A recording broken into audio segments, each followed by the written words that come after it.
We'll start by doing the Pledge of Allegiance. I pledge allegiance to the flag of the United States of America, to the republic for which it stands, one nation, under God, indivisible, with liberty and justice for all.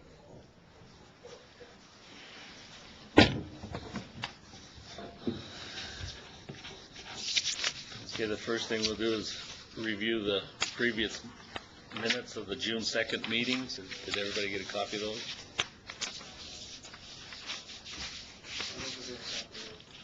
Where are they at? They can be had here. They'll be, should be in our meeting deal. Let's go past it. We'll come back to it. Okay. We're going to bypass that for a minute and come back to it They in on the a few website? minutes. I'll get Billy to print. The next item on the agenda will be public comments. Is there any public comments?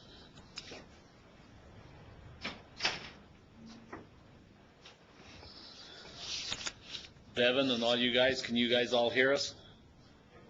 I can hear. This is Brian, I can hear.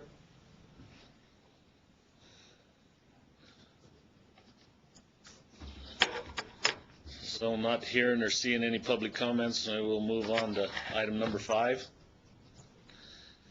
And that'd be the presentation on the Wyoming Wildlife Services Program and how their approach can be translated to Nevada's program. I'll take that one, Flynn. Yeah. Bringing it up right now. I can actually, Bevan may not be able to see this, but I'll send it to you, Bevan, in email as soon as we get a chance.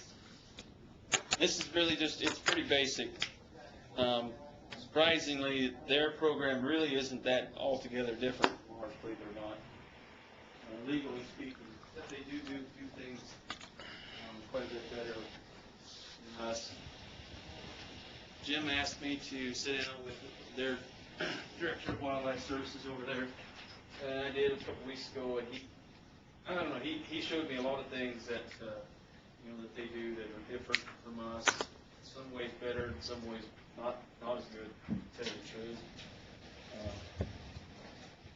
Probably be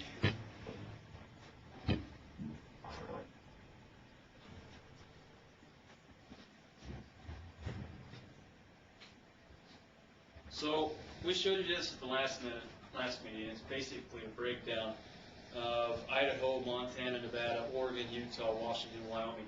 Now all of those states have funded their wildlife services programs. And essentially, there's a different model in every state. Of course, Jim got pretty excited when he saw the county contributions of about $155,000. That is not. It's an accurate number, it's just not described properly. That $155,000 that Wyoming receives from county contribution is entirely research-based, which means they can't use it for any other project other than research-based. So, it would help you feed, as far as shooting coyotes around your lands. It wouldn't help Boyd. Essentially, they partner with that money with their own Department of Wildlife on research projects. The thing that they do as far as a head tax is they voluntarily, each county has a livestock association, which should be their Wyoming Cattlemen's Association, Wyoming Sheep Board, whatever. They voluntarily tax themselves $1 a head, straight across, and that's sheep and cattle. And I'm not necessarily suggesting that. What I do find interesting about it is that it is a voluntary tax that they vote upon county by county by county. And every year they've gotten the maximum.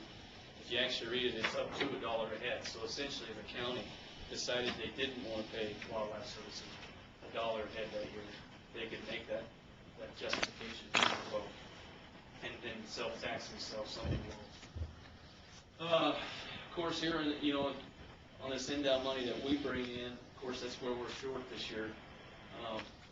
The state budget office considers that we get $440,000. Of course, that's not the case. We bring in really only about $300,000. Money does come through the counties, through the park system. Essentially, though, that there's not really an allotted amount that comes from any of our counties. Like I said before, in Wyoming, their county contributions equal $105,000, and it is entirely research only.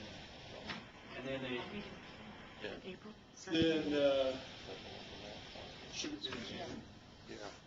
but then, No, it would be June, it was when I was at June. yeah. And then, of course, their general fund money is considerably more than ours. Wyoming has a couple advantages, and I guess you could call them disadvantages, in that their wildlife services, of course, have to hunt wolf, bear. They also have some populations of wolverine and things like that. So, I mean, they got a little broader spectrum to go out and hunt. Their, ultimately, their great advantage, though, is this right here. I mean, this is the collective amount of people that are involved in their program, county by county. See what I'm saying?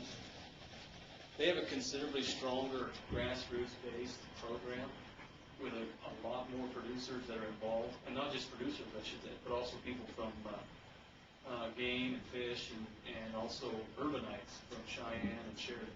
So they have a more diverse committee, board, however you would say it, and their programs are broader. Meaning they cover everything from sage grouse protection to the reduction of badgers, coyotes in urban areas, and those are some of those things that we do as well. That's, you know, but also the protection of caribou. Now, Is that their strategic plan?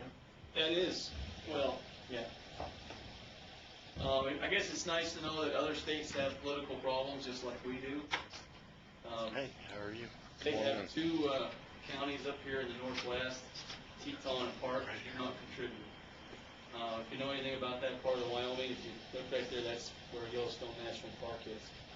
So, you can't hunt anything on the park anyways. So, I mean, essentially Wildlife Services doesn't go there unless they're asked to, for whatever reason. B, the population up there doesn't support the program, financially or otherwise. So, I mean, I guess it's, in some instances, it's nice to know other states have similar problems, but what they do is an extreme amount of work in and around the city of Cheyenne, which is their largest population center. Mostly because that's where the boats are, and they have problems there. And you know, the city of Cheyenne essentially is, you walk out the city limits and you're on somebody's cattle ranch. So, in one way, they're protecting livestock, agriculture, but they're also eliminating pests in and around the city of Cheyenne. They do the same thing up to Sheridan, which would probably be essentially the next biggest city, and then some other towns on the east side. Their funding structure is considerably more sustainable in that they have a greater connectivity with their livestock producers and the people in the state who are concerned about wildlife, as far as just protecting wildlife. They're gonna, as I showed you, they have a much more diverse board. There's a lot of greater, considerable more local support, especially among urbanites, and they connect everything they do on the ground with their disease traceability in their animal lab to the Department of Agriculture. So, I mean, it's not a golden key by any means that we spoke to them and work with them like this, but I think ultimately this is somewhere where we need to go take this. There's a lot of these things that us as staff are going to be able to do. I mean, we don't necessarily have to have a board or a committee to do them. The first one of those would be connecting Wildlife Services with the Animal Disease Lab. Mark and I are already doing that. We're a little bit past the peak of the season to really get much of it done this year, but we're definitely going to gear up for it next spring. So all those critters that Mark takes, use the proper terminology out there, we'll be sending all those animals in through the disease lab for checking the various diseases, including rabies, West Nile, things like that. So essentially we can connect there what Mark and his people do with our ultimate goal of the Department of Agriculture, which is the prevention of disease spread throughout the state of Nevada. I mean, and that's a simple connectivity that we can sell at the legislature in hopes of getting this more routinely funded year after year. The number one bullet point, though, that is where we do need your assistance. We have got to build a coalition similar to what they have here of grassroots people, and I mean county by county, people that are take part in the business end of this. You know, and in that way, connect us to the other major population centers in the state of Nevada. So people can understand and know what marks people do. Hopefully through all of that, what we hope will build additional funding through our local and state efforts. And then also do more work in the urban areas to connect with the urban population. Is there any structures at any counties that kind of deal with some of these issues? I mean, either through the commissioners or, I mean, I know Elko County commissioners have been engaged in predator conversation big time, but do they have a subgroup or is that just at the county commissioner level? They have a wildlife board. Well, and I know all the counties have a wildlife board that then report to NDOW, but I don't know that that's No, what. they report to the county commission, don't they, boy? Yeah. Yeah, but they make their recommendations to the Wildlife and State Commission. Yeah, To the reports up. state, they're not reporting to the county then? Say again? They're not reporting to the county? I thought Tommy Barnes shares They that report to in, the county, but their recommendations that they gathered from the public go, usually in the form of, proposed regulation, proposed, quotas and limits. okay. They So- make that This is Brian, I can talk to that. The county boards are basically set up by statute, the county controls them, the county appoints the members, but their main mission is to make recommendations to the Board of Wildlife Commissioners on whatever actions the board might take. Your sound went dead, Brian, if you can hear us. Is this better if I stand closer? Now we can hear you. You're back. Okay. I wonder if that microphone's live.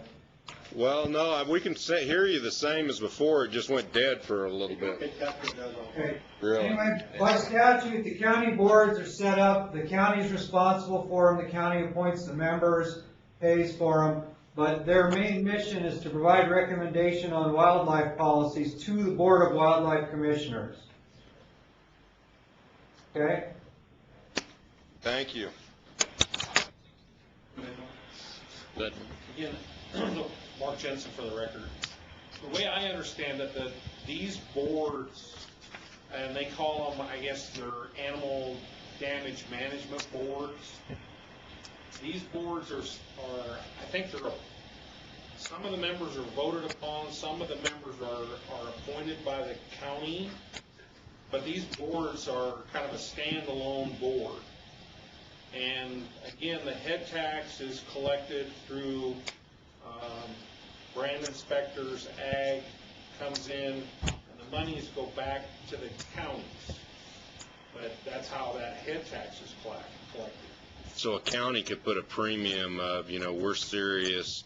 Elko County could say, we're really serious about the predator issue. We want to see more predator control activities either through U.S. Wildlife Services or through the state staff one way or another. We're going to tax all the cattle in Elko County or all the sheep at this level, and it would just represent for that county and stay in that county. Yes. And then the way I understand it is that board and the people on that board actually apply to the state board that oversees the whole thing. They apply for part of that state general fund money. So they've got their head tax money, they apply for part of that state money, and then the state board decides who's going to get what piece of the pie. But again, there is, from what I understand, there's definitely more funding available through head tax. There's definitely more money available through state general fund. Now, when those counties, when they get their pot of money, then they can choose to contract with USDA Wildlife Services, or they can choose to go out and do their own thing if they want. That's their choice. And again, the state director of Wyoming, if there is a contract with those counties, he's going around to 17, 18, 19 different counties and entering into an agreement and doing a work financial plan every year to accomplish that. But that's kind of how the money and everything flows. If a county wants an employee, or a wildlife services employee, then from what I understand from Rod Christie, they hire a federal employee to provide that service. The county can choose to get their own employee. They can choose to go to a contractor. They can choose whatever they want to do. That's how they have kind of their ownership of their money, of their taxes, of their program, and how they're deciding to run it.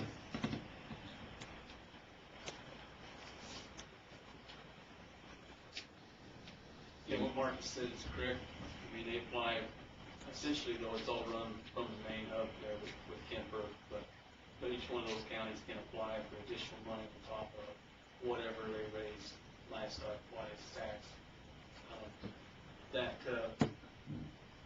However, and like I pointed out before though, you know, these two counties up here, Park and Teton, they don't contribute. Just because it's just not the nature. The folks there, like Mark was saying, they contract out with other people. Plus, too, the issue is that the Yellowstone National Park sits right in the middle of that. And then they also have where their wildlife agency pays for livestock losses directly to livestock producers, correct? Their livestock, like their state brand board is separate from their Right. So that's why they essentially handle all of those things.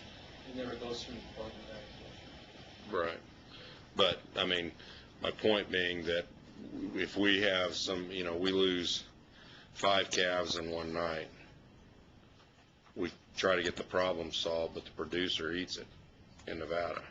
Yeah.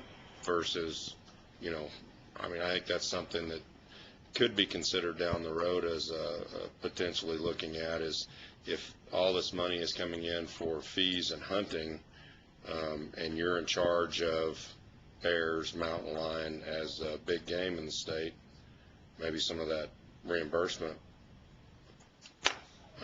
responsibility lies with that agency as well on that side of things. It's something to consider. But that's not coyotes that's No. only wolf and bear and lion or something. Bear and lion, for us it'd be bear and lion. No, but in Wyoming, Yeah, they don't reimburse you for every Not coyote coyotes. kill. I don't think you have. they're like us. No. That's not a wildlife Right. big game. But it does diversify as far as the different sources of revenue. You do have a head tax, you do have a state general fund. Of course, Wildlife Services still has their federal budget that they bring to the table. There's also a possibility of plugging wildlife dollars into this whole system. So it does diversify the base that's available out there. And without getting off subject, one of the things we need to do going into this next session as we present this program, we need to identify the diverse funds that come in to fund the whole. Because that's one thing that I noted also from last week, the legislators do not understand. They believe that there is this state money that is protecting livestock. That's its whole purpose, and nothing else in the state is happening relative to that. So they don't see sheep monies going into it separate. They don't see the federal side coming in separate. They don't see the, I'm forgetting one, What's the $3 fee, the grazing board fee? grazing board fees, that's the one I was trying to get to, that are sent towards supporting this activity. And I think, because, you know, they're saying, well, livestock doesn't put anything forward to support defending or protecting the critters. Well, there's two parts to that. A, that's not accurate.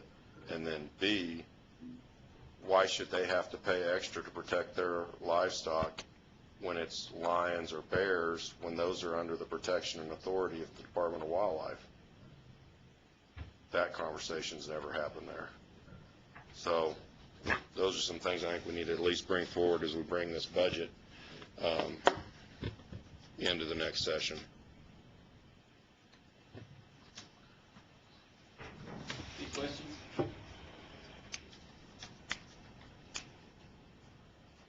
I mean, like I said, it was pretty simple, but I mean, that's the the gist of what I got from that, essentially what I think we could do here in the state of Nevada that would aid this program. Well, you were talking about each county might need to hire their own specialist for a contract and that sort of thing. Does that spread things out too far? I mean, does we are affecting this by having it, even looking at something where the county would have their own infrastructure, let's say? Yeah, and I talked to Rod Krisky, again, the state director in Wyoming, and he said the majority of the counties do cooperate with wildlife services, just because we have so much infrastructure and expertise already in place. But again, some counties may choose to go their own way, and that's, I guess that's in a free country, you can choose to do whatever you want to do.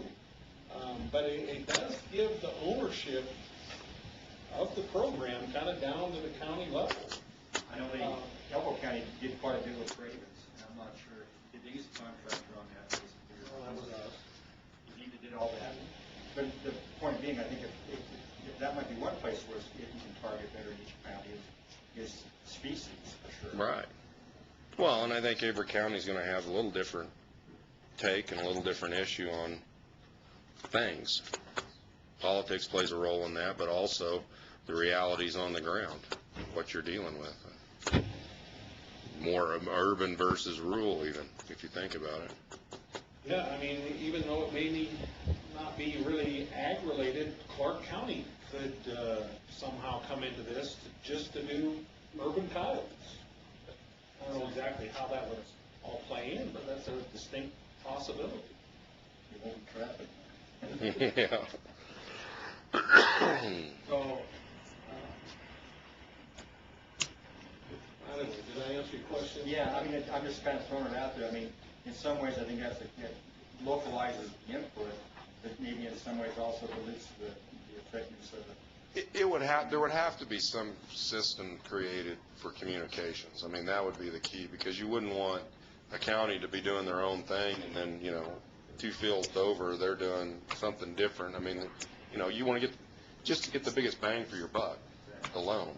On this note, probably define core functions, say 10 items, which each county or each state in the nation is using usually because they make sense. Then they will build based on the local. But they have first to meet 3 or 4 or 10 core functions which are required by everybody who will do their own thing. And one of the things that I forgot to mention too, on the state general fund, the county has to, and I was talking to Rod about this, there is a minimum on the head tax. And I can't remember what it is, but they have to tax themselves with the head tax to at a certain level before they even qualify to apply for that state general fund. And that, again, that just shows that they're willing to pay their way in order to get the state matching funds. And that's the way they get the producers to tie into up to $1. That's right. Who voluntarily give $1 away. And a large part of public health for us to do that is that the locals have to build their own infrastructure and to have their capacity in order to apply or to qualify for public funds.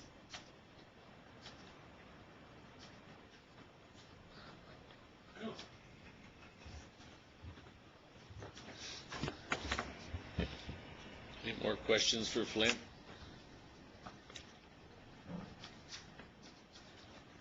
Good job, Flint. What's that? Good job, Flint. All right, well, thank you, Flint.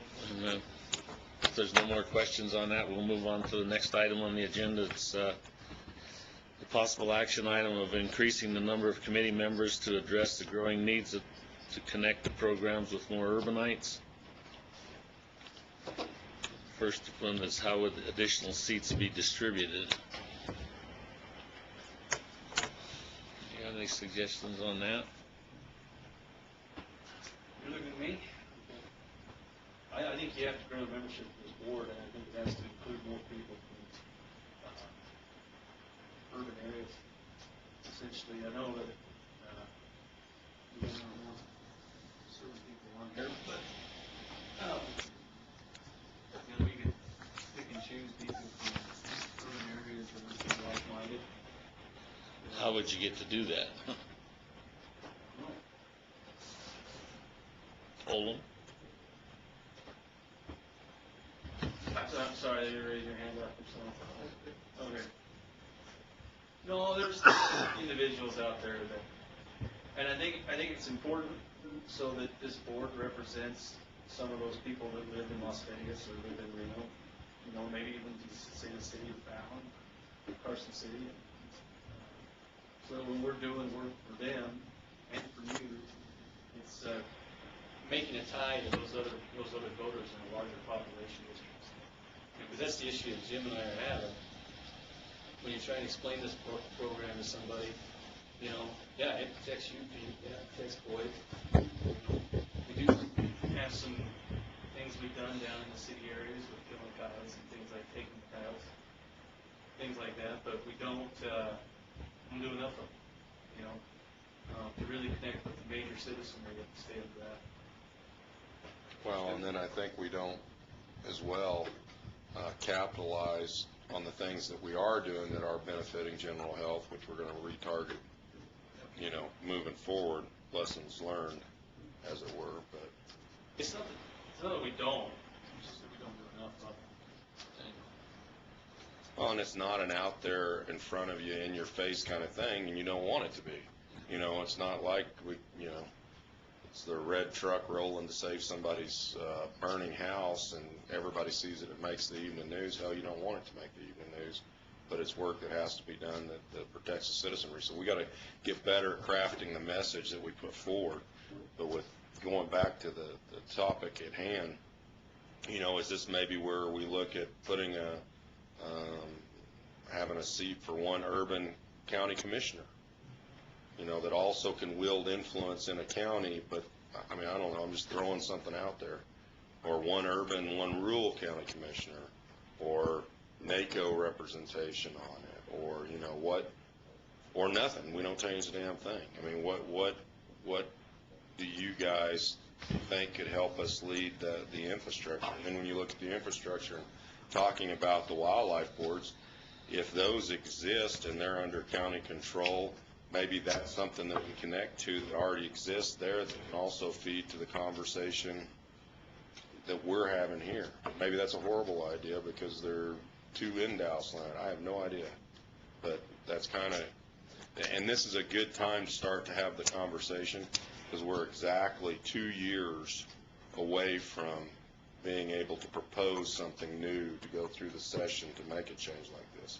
It's also a year going into the session, which I can talk about here in a little bit, that I think we're going to get the budget fixed for the short term, so we'll kind of hopefully be out of the legislative limelight for a year negatively, and then come back, and if you guys thought there was change that we could make happen, then it gives us 2 years to build the case and to really go out and find advocates for the program to help us do something at the legislature, because that's going to be key. It's going to take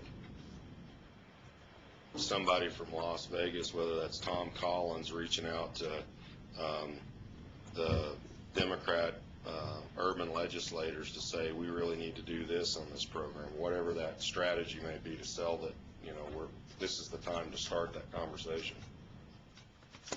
One of the things, if I could add, you know, one of the things that's difficult for us is, as far as wildlife services, is we do work for the U.S. Department of Agriculture.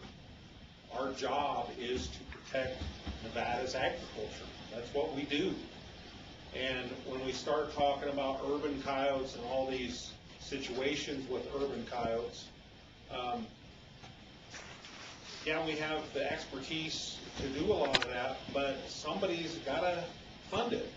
It's like our people that we have that work at the airports. We have a wildlife biologist at the Reno Airport. We have another one at the Fallon Naval Air Station. And granted, we have the expertise to reduce wildlife hazards to aircraft, but somebody else pays for it. We don't use USDA agriculture funds to go work at airports. Even though we have the expertise and everything to do that, somebody else pays for it. It's the same thing with our work to protect wildlife, mule deer, bighorn sheep. Somebody else is paying for it.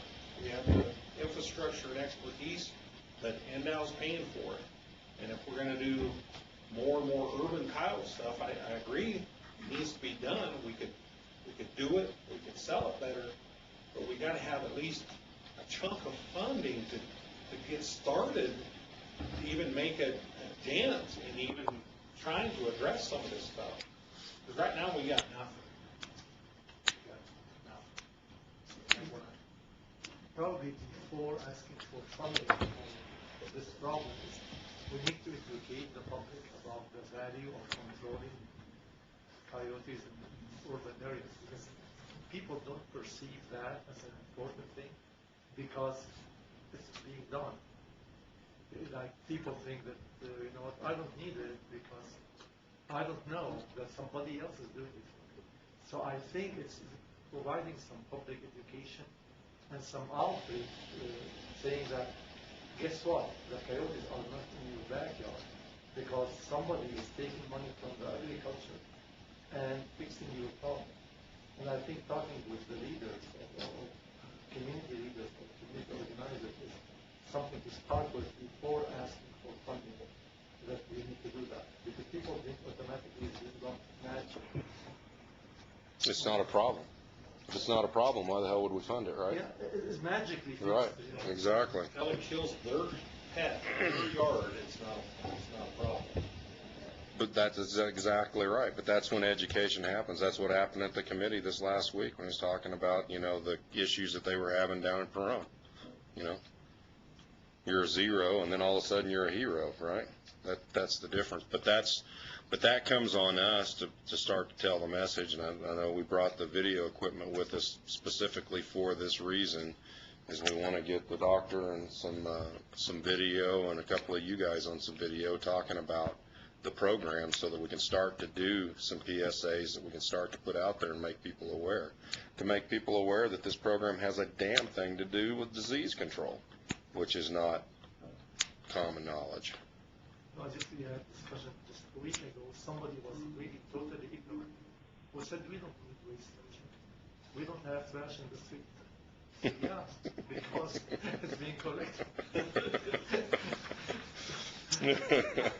Give them one day without it, they create a problem in a hurry. I think that these are things that we are born with and entitled to, not somebody else's providing the service. And this is probably a thinking item at this point versus an action item. But, you know, where the last page talks about what is required, legislative action required to add additional seats, because of statute, obviously there would be legislative action required. Anything that's really going to change it significantly, unless you did it vis-a-vis policy of, you know, maybe connecting existing boards or that kind of thing to it, you're going to have to do legislatively. But I mean, I think where we're at now, creating the need, creating an understanding of what the program does and defends from, and then deciding if, you know, we want to take this to the next level, or, but I can tell you from what Mark brought in, we've got over the biennium $632,000 in general fund for urban wildlife management at Department of Wildlife. $632,000 that they're putting into their budget. That's the number Their one general fund request for this next plan. And Just as a thought, I would rather see, you're talking about additional people on the board from urban areas. or a different structure, or whatever that may be. Start from scratch and look at the whole thing, but I'd be very careful. We want to think very, very hard About opening this. I think it should be someone like an urban county commissioner from either Clark or Washoe or both, But I'd really be hesitant about putting, like someone with an interest, public interest in the other side of it. But I got Dr. Mold or somebody like that. Right. I mean, that could be counterproductive. We have to put an impediment to accomplishing what this group is. Well, and anything you're gonna add, you'd have to add in twos anyway, to keep a uneven number for votes and those kind of deals as well. But that may not even be the right track. I mean, I think that's something that we're suggesting that you guys need to take back and, or you're driving those swathers, think about a little bit. Well, I've thought about it since you said, and that's my concern is who you're gonna get on there, what kind. I think that, someone from government knows areas, might be a particular individual has some idea what the resource issue is, like a Tom Cullen. Right. I think that could be a real benefit, is buy-in from urban areas. And that's what we're looking for, is buy-in, not Right. controversy and trying to destroy whatever this group is, what the goals are.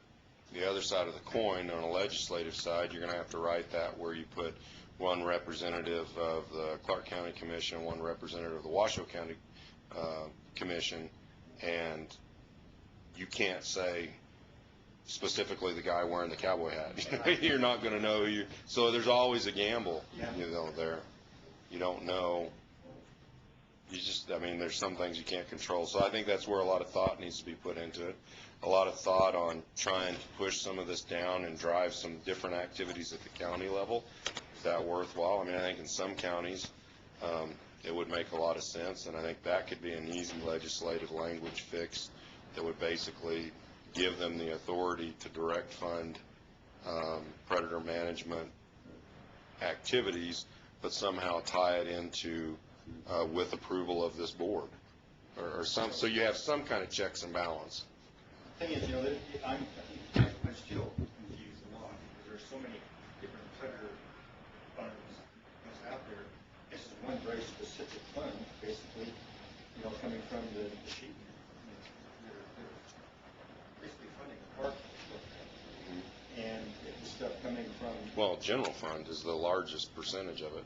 Okay. Yeah, 700. Let me, maybe that would help. Let me real quick kind of talk about how the program's funded, so everybody gets this will be hopefully quick and painless. Right. I think a lot of people will be confused as to what the role of this committee is. Money coming from, and we're approving for us. And I'll just use general numbers. Simple committee. We don't have, they got little skinny ones, I guess they'll work. So this is so we're just talking stateside. So this is budget.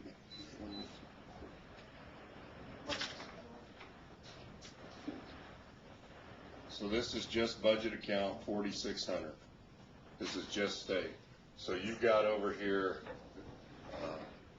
ed funding, and then you have over here the sheep tax, right? This is all general fund. This is federal. What's ballpark? What are your federal round number overall? 30,000 feet. 1.5 million. Add it all up.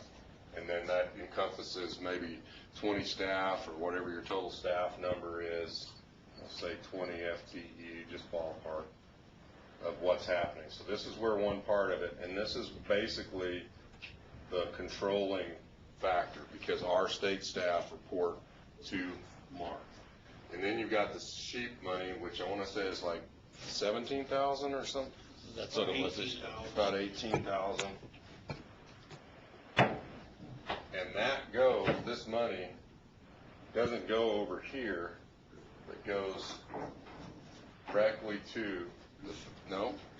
Who's it going to? It goes to 4,600. It gets plugged into the state side of the... Well, that's right.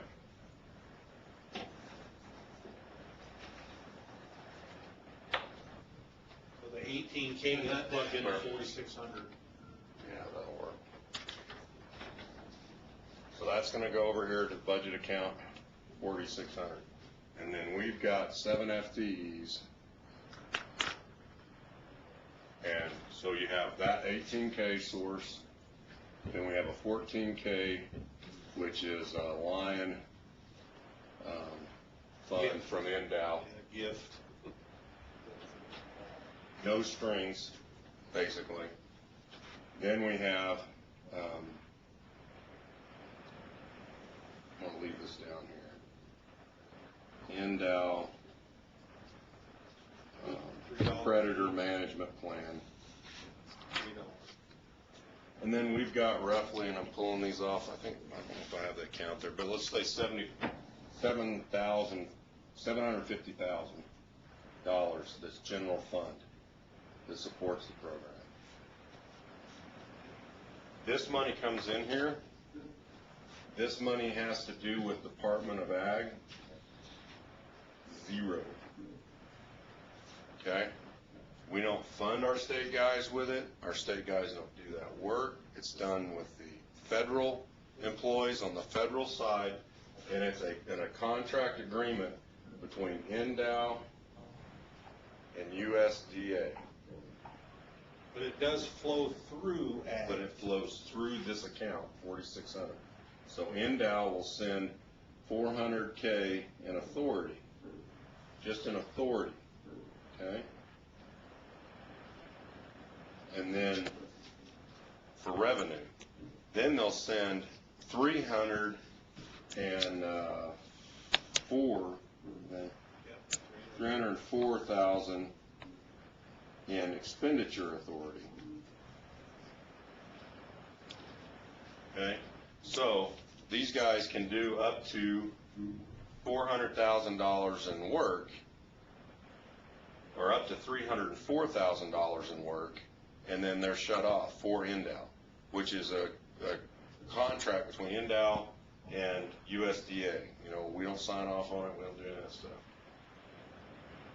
Problem is they budgeted 96,000 of our operating out of that 400,000 authority. Endow can't pay USDA to offset the cost. It's a confusing mess unless they do Endow work. Our state guys, we've stated a million times, don't do the Endow work. So we start the year off 96,000 K in the hole for the operating budget, which we pointed this out to them at the legislative session last time. Sorry, guys. Endow did the same, said, we agree, we concur, you're creating a shortfall, and we were basically told we didn't understand the programs, you're wrong, we're doing it. So then here we are this year, short, I think it wound up 58,000 we had to go to ISC last week for in general fund contingency money, because the largest portion of this program, the state side of the program, overwhelmingly is state general fund. And state general fund, because we're able to, which is why the committee is set up the way it is, because we're also monitoring animal disease, which then also translates to human health. But when we go and sell this, and I wasn't getting it prior to this last session, you know, a lot of that got lost in translation, but we finally figured out this last session. We tried to have it fixed, and we were told no go. They weren't going to do it. And so 58,000 this last year, we start the beginning of this budget cycle in the whole 96,000, which is directly related to the cuts that we've made in the state program, because without the cuts, we had an A-B choice, either cuts or layoff one staff, which I think one staff would have basically pretty much got us there. But then we go down a staff member in the program after being at 12, then we'd be down to 6, and getting positions back in this program are very difficult. So that's where we eliminated the Fed contracts on 5 trucks, 4 trucks, 5 something. We put old rigs out in the field that are similar to what we're dealing with on the state side, and then we're doing some other squeezing on contracts and stuff like that to get to that point, so that we're not at interim finance committee getting our butts kicked at the end of next year and drawing attention to the program. Now on the 16-17 budget, which is what we just submitted Friday,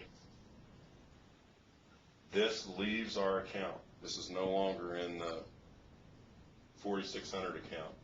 And NDOW can basically contract directly with U.S. Department of Ag. That's out of the picture. And so this $96,000 issue goes away, and you're basically going to see a 96,000, maybe a little more, plus up in general fund request, which will then balance that account, which then basically means that the Wildlife Service Program can go back to doing their federal truck contract and all those kind of things on their operational side.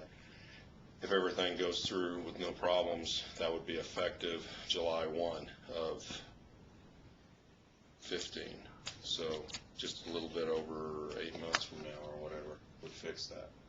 But that's the funding cycle of what's going on. And then, of course, when we're presenting this program, we're not talking about what's happening here in terms of finance and how the feds got skin in the game the way they do, and then sheep, and then also the grazing boards, anything the grazing boards are putting through. So Grazing boards are about 85,000, but again, those guys are hurting too. It's Right. All their AUMs are going down. It's like, what's the one out of Winnemucca?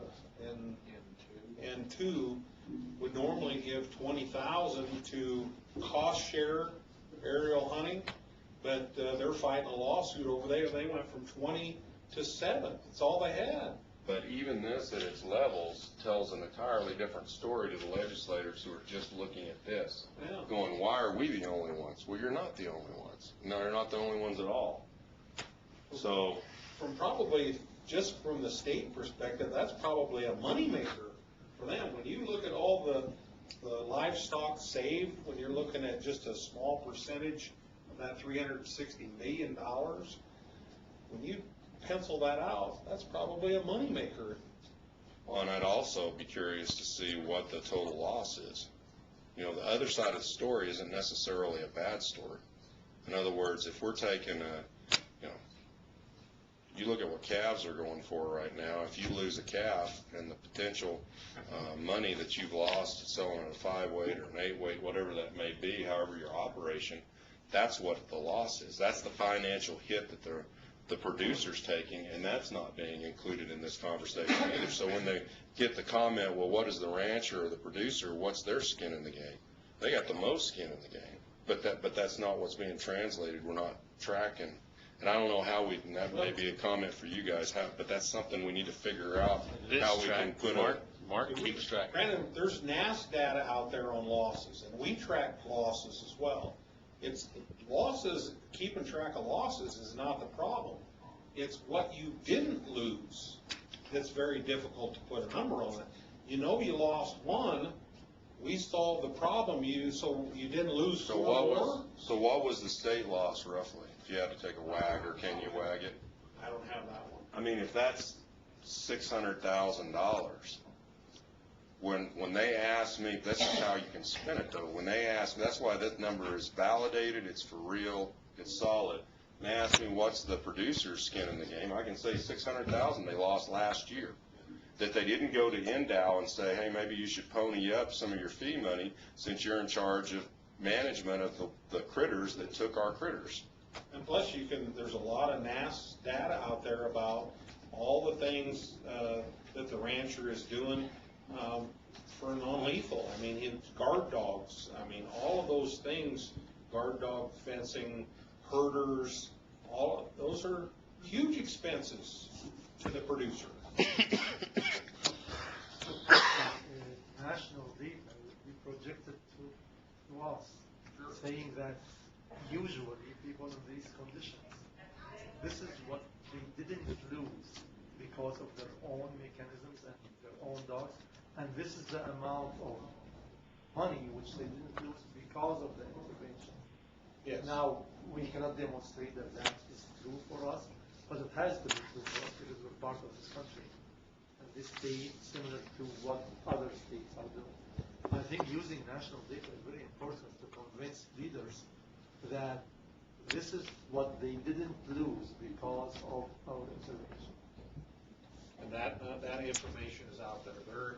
It isn't specific to Nevada, but there have been several economic analyses done on and studies done that says with an effective wildlife damage management program, your losses will be this, where it could have been this. And the difference is the saving. Yes. And one other point on the funding deal, just so everybody's clear and I'm on the record, because this has been an issue that's come up several times. Flint is not paid out of park account. Flint's position is funded out of 4550, which is our general animal lab under general fund enhancement from the last session. So there's not fee general fund, but it has nothing to do with this account and is outside the conversation about this account, to be clear. So there's been no enhancements to this account since I've been here, but there's also been no deductions in this account since I've been here. This has been the way it's been budgeted since,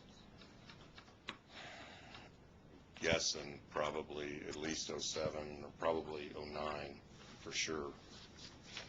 Because 09's when we lost the positions, right? I'm trying to, I think we lost positions, I think, over 2 sessions. When Tony was here, we lost 2 or 3. Because I don't think we lost any in 11 when I first, no. So it probably been then 07 and 09. Okay. So, just to Sure. clarify for the slow people, the grazing board money does not go through the 4600 account. No. So it's really not under the purview of this committee. Is that correct? No. I enter, Implementation, I think it has anything to do with this committee. I enter in directly into an agreement with the grazing boards, and that's grazing board to federal. The state, it does not go through the state, they don't see it. Unless we tell the legislature about it, they would know nothing about it. That's been strictly spent on airplane, and the airplane belongs to the federal government. It's nothing to do with the PARC. Yeah, that's done at the cost share. Again, we're still flying for $70 an hour, and we enter into that cost share where part of that 1.5 million goes to run those aircraft, and the grazing boards pay 70, and the feds pay the rest. 70 an hour. 70 an hour.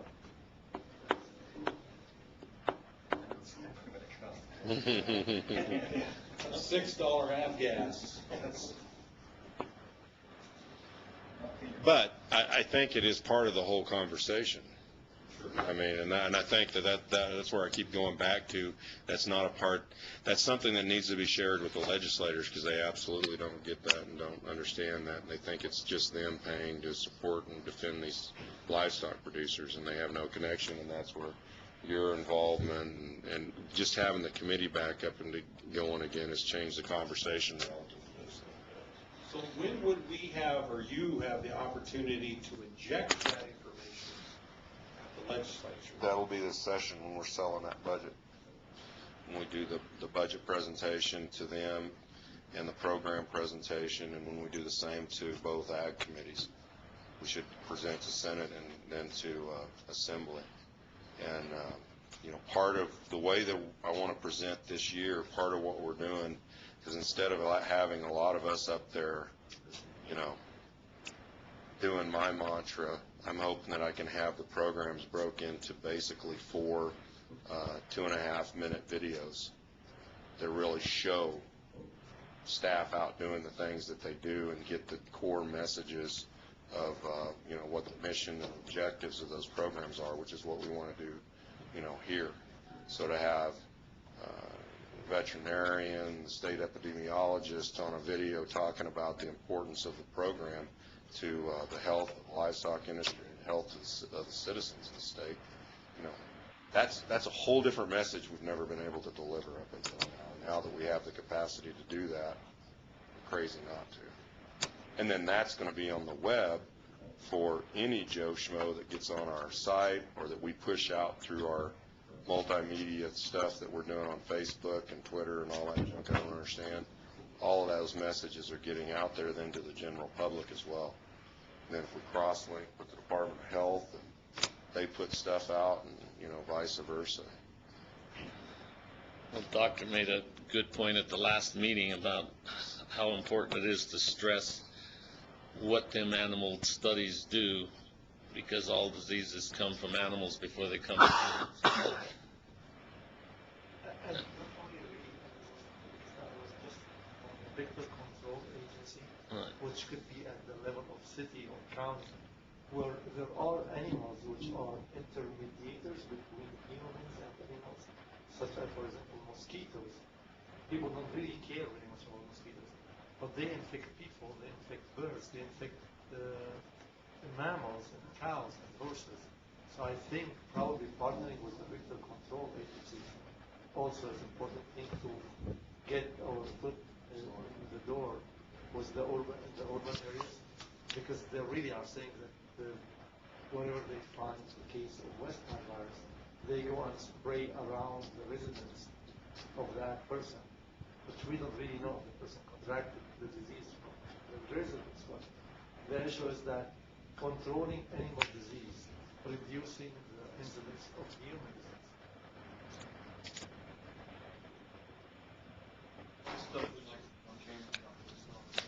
So keep that all filed in, because you're not getting out of here today without being on camera. To be honest with you, the problem is that I probably need to have permission from my Okay. bosses.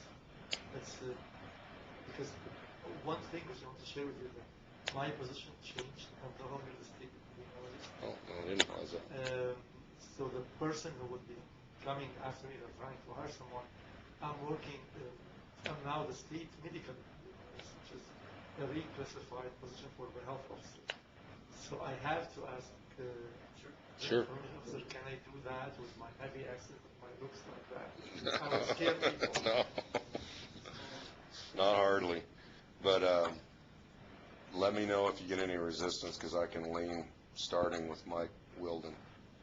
He'll- I don't really think about the resistance. They may think that, like, usually I'm not the appropriate person. The appropriate person has to be the information officer. Or will say that the state epidemiologist, the state officer said so, because they don't really like, historically everybody will go on camera and say so.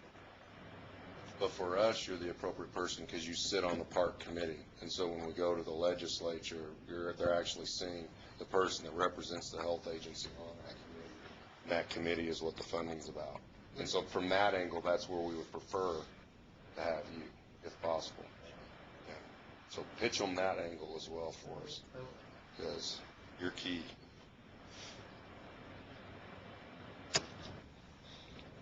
Any other questions on this topic while we're at it? And any other questions as we're doing this on the state guys and what they're dealing with this year with the budget shortfall? I've heard lots of here, there, and in between of difficulties, so. So would we do that on the next item, or do? Oh, yes, we should, sorry. Sorry, Pete. I'll shut up. Is this, Hey, Bevan.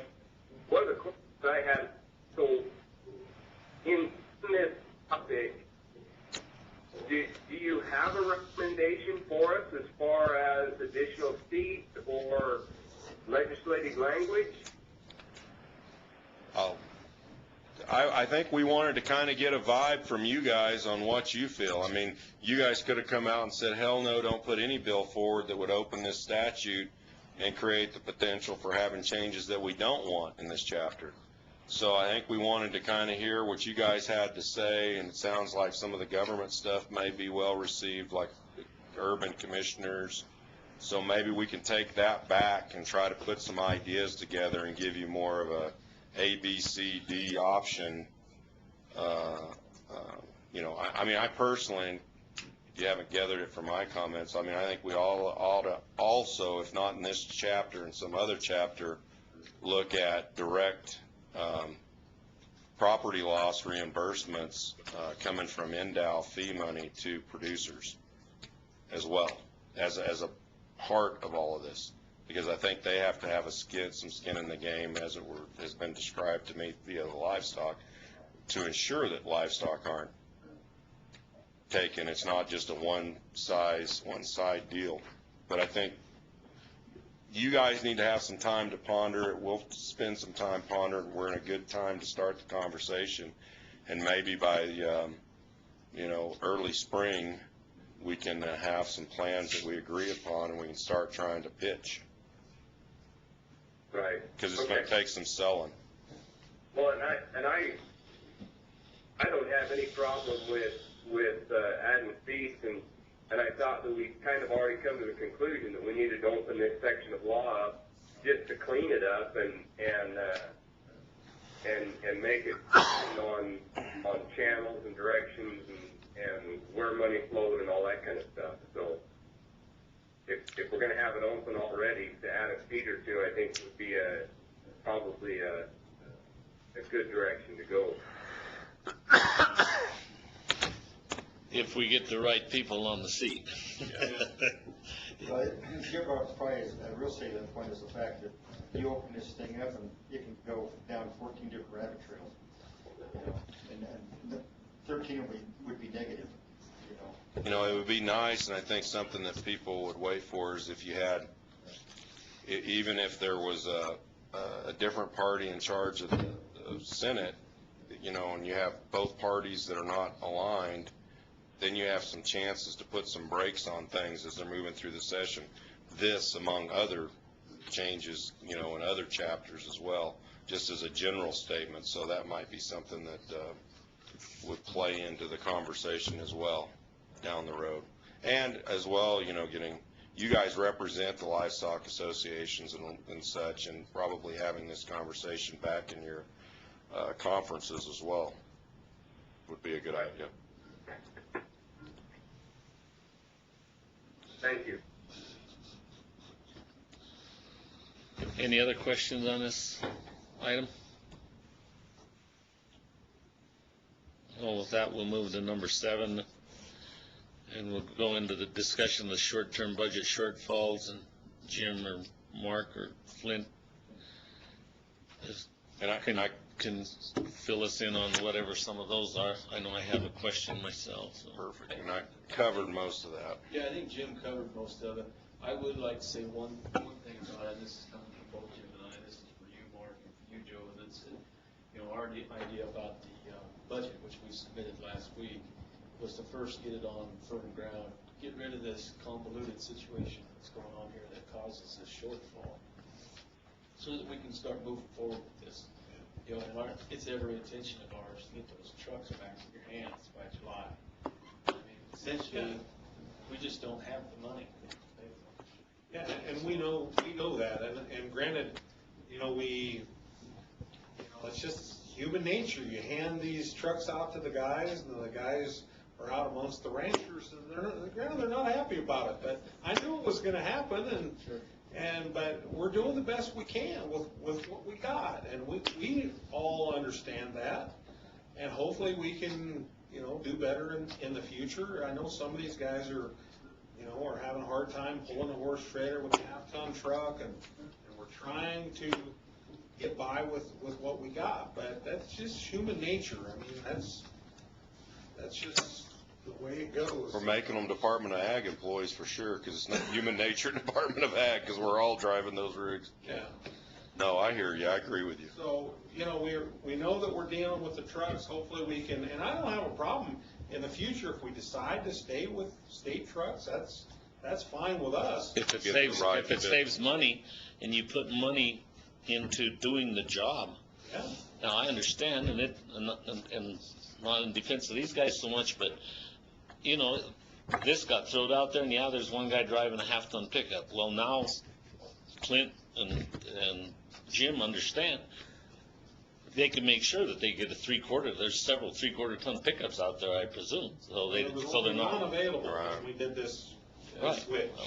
So, Of the 5, there was only one. But if we did it as a long term, that's something we would have to chase, and where we could go after buying some highway patrol 3/4 ton trucks like they're using there versus what that we basically pulled from what we had out of other programs and brought them into that program. Jim, the $96,000, you say they're pulling it out and put it into administration of the program. Is there going to be a shortfall in administrative? cost, because that's 90. No, the 96,000 is what they've said. Basically, the budget office says your guys, your state guys, are gonna do $96,000 worth of work on the Endow Predator project, We don't do which that. has never happened. First, you got 7 guys that are spread out across the state that have different responsibilities and roles to protect livestock. Yeah, I was, You seeing what I'm saying now? So it's like a shell game shuffle. They make the budget out like it balances, but the budget doesn't balance. It has a 96 grand shortfall built into it. It's like giving you 400,000 in authority, but only giving you the 300,000 in cash. It's, budget is broke. Yeah. It just doesn't exist, boy. It's everybody's imagination. Phony baloney. So, what is it? So yeah, it's not going to administration. It's not doing any of that. It's just not there.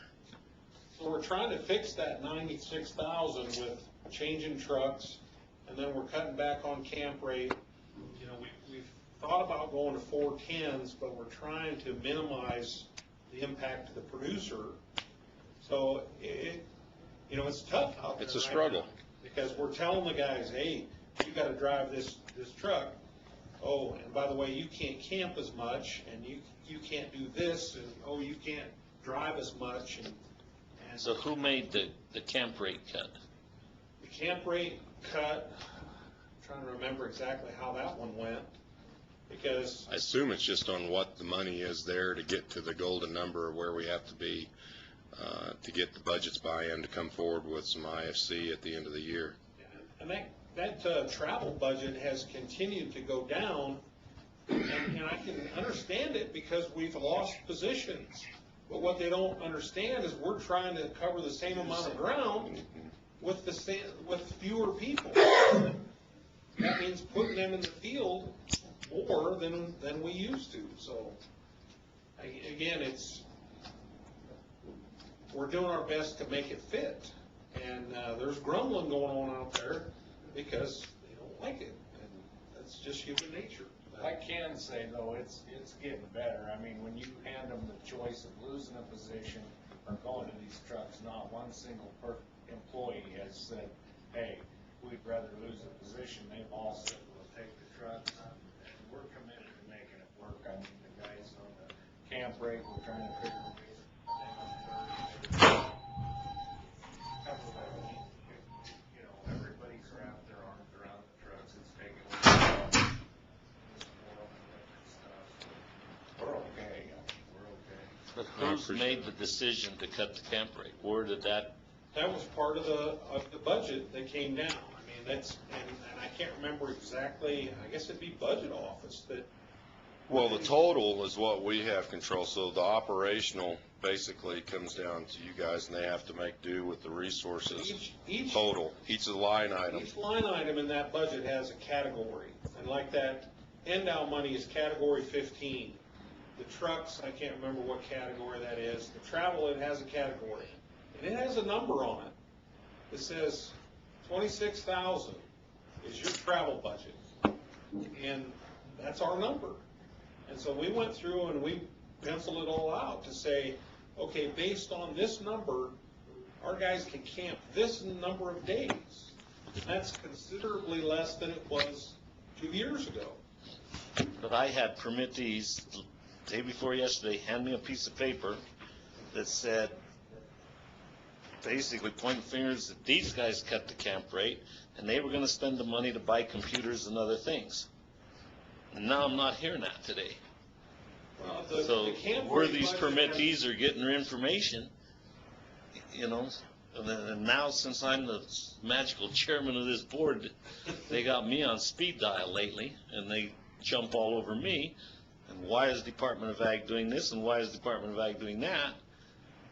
And now today, it don't sound like it's coming from Department of Ag, it sounds like it's coming from The total, budget and you guys. the total's coming from, well, it comes from budget through Department of Ag, and then we have the agreement with It's like- Endow. Like last year, we come to the end of the budget this last year, and we completely run out of travel.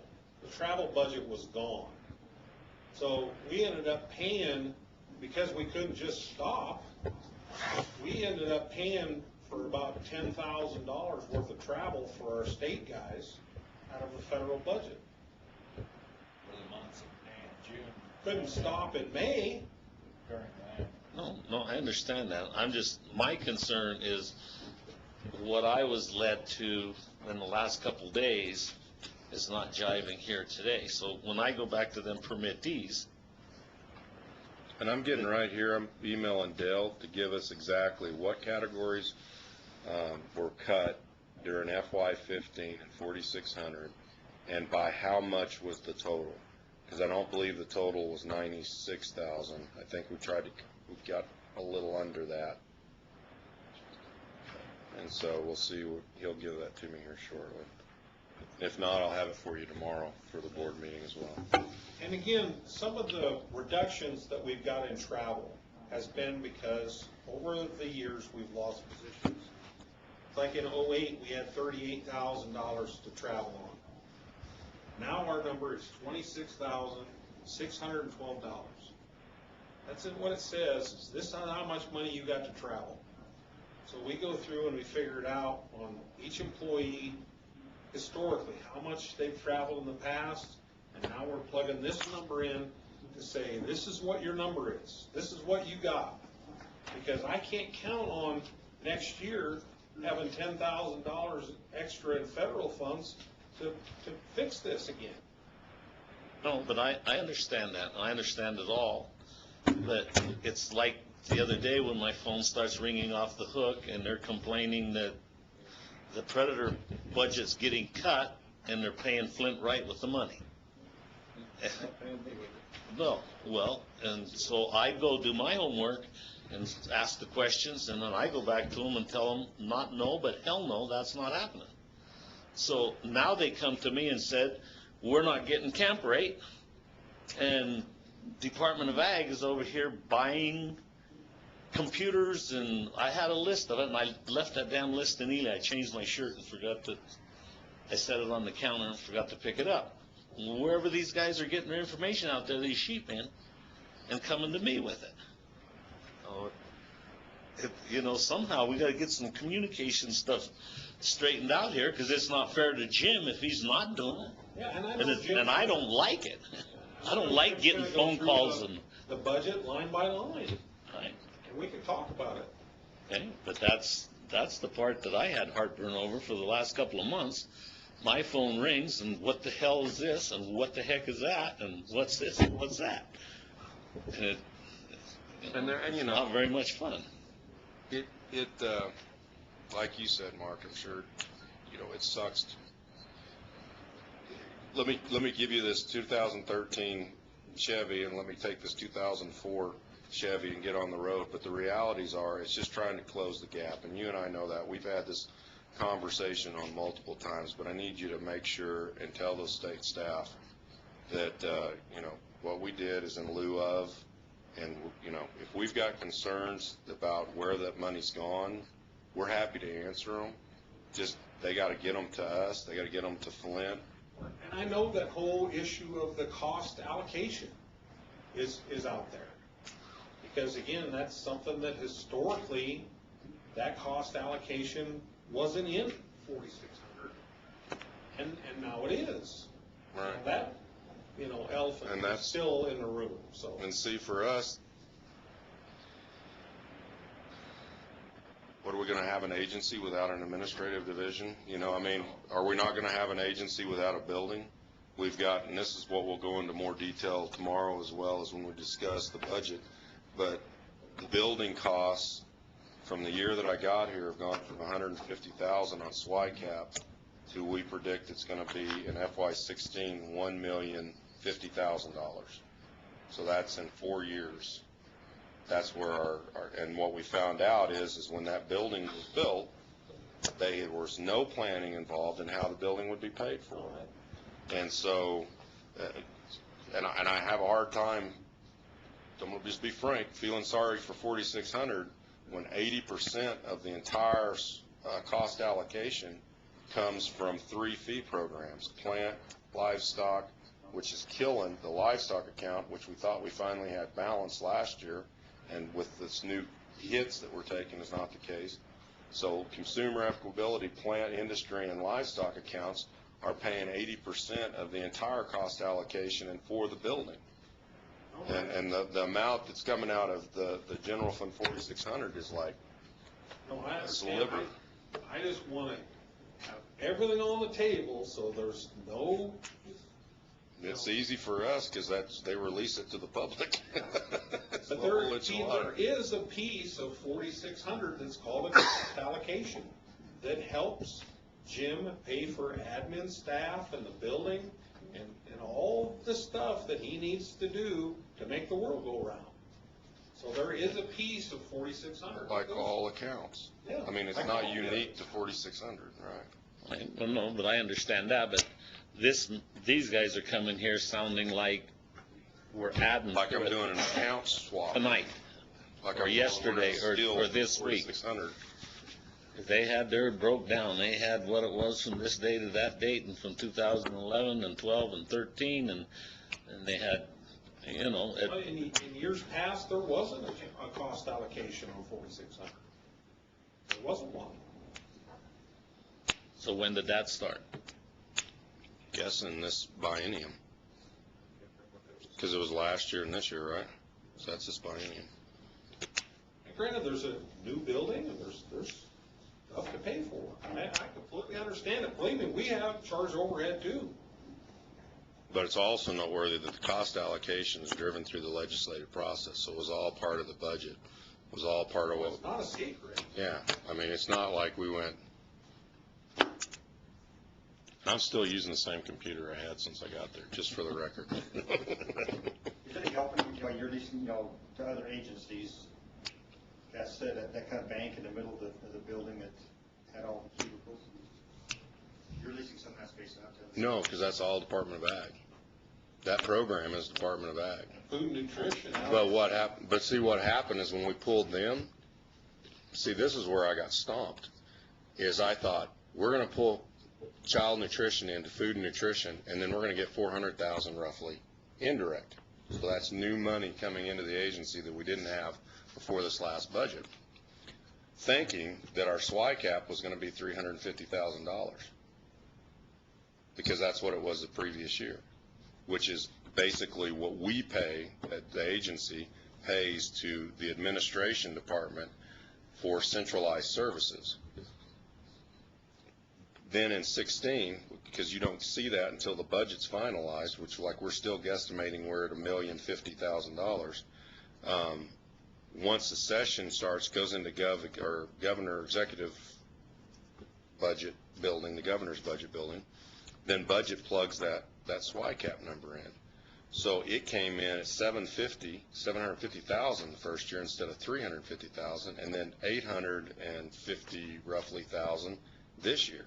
So all the gains that I gained by bringing in this program to take indirect off of management of those federal programs was wiped out by basically the debt on that building that we have out for 40 years. And it would have been even worse, so had you not. It would have been worse if we hadn't brought food and nutrition in, because then we wouldn't have had their 400,000. With SWI cap. We'd still had the same SWI cap, but no. What does SWI cap mean? It's inaccurate. Yeah, it's state. You guys gotta remember. No, I hear you. But they never tell us, so I'm not sure I can give you the damn name. I know they But it's call it- basically, it's centralized costs of doing business that we pay to the Department of Administration for the budget office, for, because they pull off of us like we pull off of our divisions to have an administrative division. Statewide indirect cost allocation plan. Thank you. I can never remember. You do it. better than me then, because I can't. I can't remember. Good fast moves on those fingers there. So that, and like I say, it was 150,000, and then I would question, well, why is it going up? And they said, well, the depreciation on your building. And so for me, outside, not dealing with this side of things, I've never seen what a new building doesn't say. Well, what the hell does our depreciation on our building have to do with it? But what they're saying is, which we finally figured out this year, it's basically our mortgage. From the bond that was taken out to build the building, but then they never discuss, because there's no possible way that the fee programs as they were in 2007, 2009, 2011 could have ever supported the cost of this building. It's a train wreck that's been coming for some That was time. a date that happened back when they were planning that thing. Well, what did they say? Who was going to pay? That's right. They just didn't have an answer? Also, the argument was coming from a group that said, hey, you're biting off more than this is. Right. Well, they were right, whoever they were, I guarantee you, because it you know, like I say, it's going to be because it's going to be $1.05 million next year is what we're guessing. And we haven't seen that from 150,000. My first year in 2011, before the end of 2011, the cost allocation or the SWI cap for the agency was 150,000 to 850,000 today, which is basically 3.5 years later.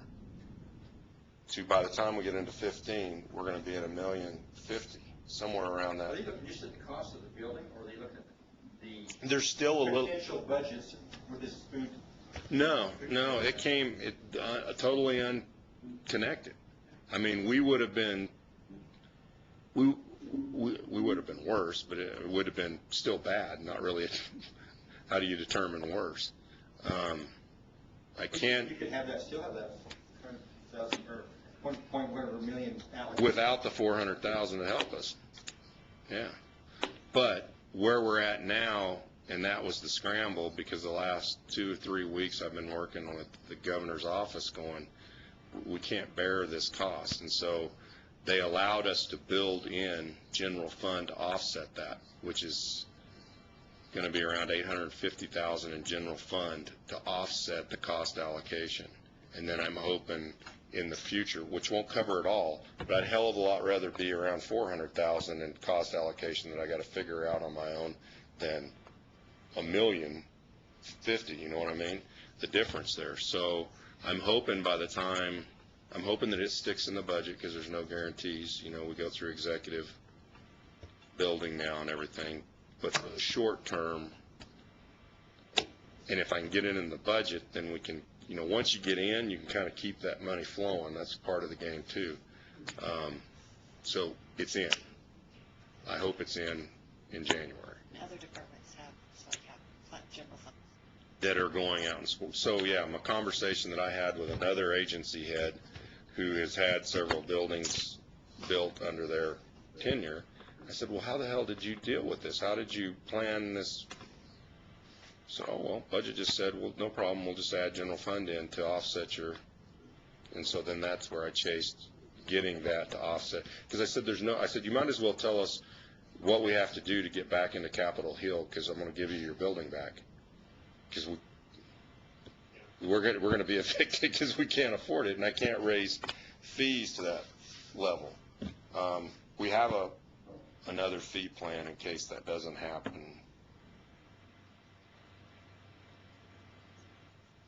And we can, yeah. But it's not an easy track, but we can talk about it at dinner or something. But yeah. Are there any other questions? We gotta look back to minutes. Right. Oh, No. they weren't up on posted, so we're gonna have to put them onto the next I'm sure agenda. that's part of what I talked about. Sorry. So we have, Or early action. And No, then we my put them fault. on to the next one, so. We'll add both minutes, and then the next meeting we'll approve both at the same time. Review them. well, I guess the next item will be, when we want to have our next meeting. Yeah. What's that? Board meeting? Yeah, we have. The next Do you guys want to board meeting, associate it with the next December board meeting again? That probably works better. Right, but I would say let's associate it with the next March board meeting. Unless somebody has some That's fine. qualms with that.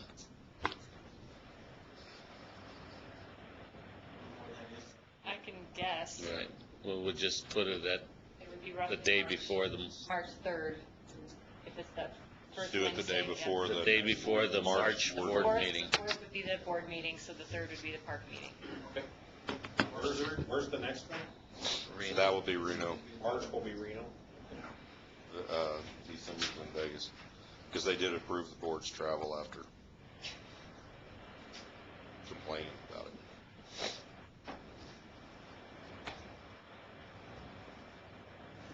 Well, that brings us back to public comment. Is there any other public comment? Public comment in Carson City or Carson City, in Reno or Sparks, Sparks or Vegas? No public here, so. Thanks, Brian. Evan? Evan? Yeah. We're on the public comment, and then we're gonna adjourn. Do you have any comments? None for me. Well, with that, I guess we'll adjourn. Thank you. Thank you. Thank you. Thanks.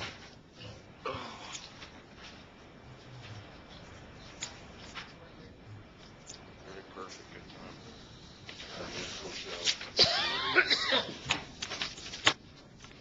Got another one of those? Oh. Yeah. We should, I'll try to build some. Otherwise, I they agree. would have me to, Yeah. again, it was pending, I'm not. Everything closed. Yeah, no, I understand that. Are you going to, is that where the community health? The intervention services, Yeah, yeah. yeah, right by the freeway? Yeah. Yeah, that's a nice building. Yeah. And we used to really.